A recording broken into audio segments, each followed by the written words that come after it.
और दिलशाद साहब ये भी कहिएगा, आप बल्कि साथ ही रहेगा, अशतर औसाफ साहब माहिर कानून वो भी हमारे साथ मौजूद हैं। अशतर औसाफ साहब से भी बात करेंगे। अशतर औसाफ साहब, पहले तो ये जो दूसरी मरतबा वजाहत सामने आई है सुप्रीम कोर्ट की जानिब से, दूसरी बार वजाहत इलेक्शन कमीशन की दरखास्त पर दी गई है, इसको आप किस तरह से देख रहे हैं? कहा गया है कि इलेक्शन एक्ट में तरमीम से 12 जुलाई का फैसला गैर मौसर नहीं हो सकता। देखिए, जब कोई किसी चीज जब फैसले की वजाहत देनी पड़ जाए तो वो फैसला मेरे नजदीक तो शायद कोई ऐसा नहीं है जिसके ऊपर आपको वजाहतें देनी पड़े। दूसरी बात ये कि ये चैलेंज कहाँ हुआ है वो कानून, जब तक कि कानून चैलेंज ना हो, स्ट्राइक डाउन ना हो, उस पर अमल दरामद लाजिम होता है। तो वजाहत देने से तो अच्छा, वजाहत किस चीज की होती है?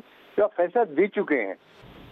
जब कोई वाकया, कोई चीज फैसला देने के बाद हो तो जब तक उसके ऊपर वजाहतें नहीं हो सकती। वजाहत तो शायद आप अपनी जजमेंट को वाजे करने के लिए, अगर वो मुबहम है, वरना अगर मुबहम नहीं है तो फिर वजाहत की क्या जरूरत है। तो इसलिए मुझे तो ये बात सच्ची बात है। तो मैं, आपने माहिर कानून का, मैं तो कानून का तालिब इल्म हूँ भाई। तो जो कानून का तालिब इल्म है उसको तो ये बात समझ नहीं आ रही कि एक इवेंट है जो, यानी कानून पास हुआ, उस सारे बात के बाद उसके ऊपर एक वजाहत आना अदालत की तरफ से, और वो भी बगैर किसी को सुने हुए, मेरी तो समझ से बाहर है। अरशद साहब, माजी में भी फैसले के बाद इस तरह से वजाहतों की कोई मिसाल मिलती है? वैसे तो सुप्रीम कोर्ट की जानिब से दूसरी बार ये जो वजाहत दी गई है इलेक्शन कमीशन की दरख्वास्त पर दी गई है। देखिए, इलेक्शन कमीशन को भी वजाहत नहीं मांगनी चाहिए। दूसरा, कोर्ट जो है जब वो फैसला दे देता है तो एक इस्तिलाह है जिसको कहते हैं फंक्टस ऑफिशो।